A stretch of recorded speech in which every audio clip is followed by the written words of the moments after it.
The episode before this one highlighted a trip I took from a little bit north of Atlanta to a little bit west of Chicago. The green line on this chart shows the path the plane flew, and it's straight as an arrow. That flight went exactly as planned, and it left me time to shoot pictures and videos along the way. Going home was, well, not so much. I did my flight planning in my hotel room. I got a weather briefing, and I knew that there was a weather system in the west headed eastward from Oklahoma, but I figured I could get out ahead of it and be home before it affected my flight. My plan was to head west out of DuPage Airport to get out from under the Class Bravo airspace and then head south to Nashville. I plotted a course to DeKalb Taylor Municipal, an uncontrolled field west of DuPage. I often use airports as my landmark since they're so easily identified. I overfly them by 2,000 feet above pattern altitude. And then from there, I plotted a course to Champaign-Urbana and then on to Nashville. But with everything done, I made a last-second change. Look here, this KARR is a much better choice. It's more closely aligned with my desired path, so I opted to go there instead. Now here's the thing. Look more closely at KARR. There's a lot of lines and annotations here, but zoom in some more. Oh yeah, this is a controlled field, a Class D airspace with a ceiling of 3,200 feet. More on that later. End to end, here's the first planned leg of my flight. Chicago area to the Nashville area. Outside the FBO at DuPage, I load up, get gassed up, and do the pre-flight. So off we go.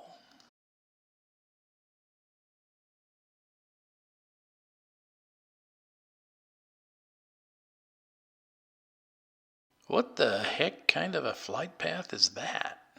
So here is confession number 1. In flight planning, I was too hasty to modify my initial plan.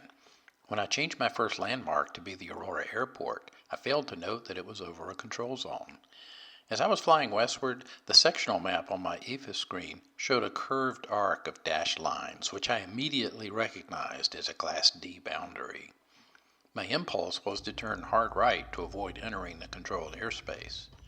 Upset with myself for having made this mistake, I flew around the upper part of the control zone, keeping about a mile outside the boundary. At all times, I was between 3,700 to 3,800 feet and could simply have flown directly overhead without contacting anybody, and that would have been legal. Finally, I settled down at 7,500 feet and made my way south. Even though I was overhead their controlled airspace, I contacted Champaign Approach for flight following as I passed overhead. Now here comes confession number 2. I looked at the ADSB weather on my Garmin screen. Nashville was red with storms. I couldn't go there. In fact, my weather briefing was old. I was delayed in departing by over 3 hours, and now the storm system had moved further east than I had planned. I made the in-flight decision to change my destination to be further east and attempt to outrun the storm. I landed at Huntingburg, Indiana. Now then, here's confession number 3. While in flight, I looked at the specs for the FBO there, and I saw they had fuel, but I overlooked the part that they were only open Monday through Friday. It was a Sunday, and the airport was a desert. Nobody there. I opted to hop back in the plane and continue to Elizabethtown, KEKX.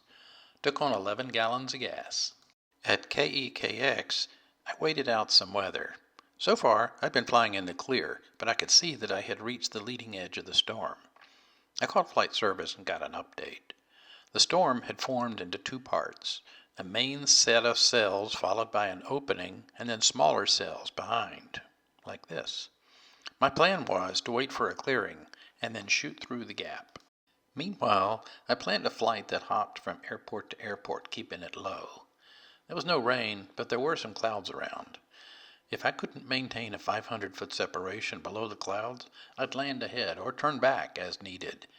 As I reached Livingston, Tennessee, I decided that a landing was called for. This image, by the way, looks like I flew through rain, but no, my flight path was through the clear channel on the right side, and the weather moved in behind me as I passed. Now, Livingston is another airport that was closed on weekends. Nobody around. I considered spending the night here, sleeping in the plane. After about 45 minutes, though, the skies opened up. Looking to the southwest, I could see blue skies with high clouds. Time to leave. For this final leg, every turn, every climb, every descent was purposeful. Kept the required distance from the clouds while roughly following the desired course. Made it home and parked the plane. Lessons learned: be more attentive to the flight planning stage. The surprise of coming upon an unexpected Class D airspace caused an unnecessary deviation. Lesson 2.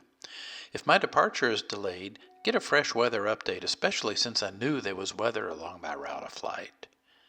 Lesson 3. Going cross country, plan landings at larger airports where transportation and hotel space is available in the event I need to spend the night. So now with this flight in the logbook, it's time to go somewhere else. Come along with us on this YouTube channel.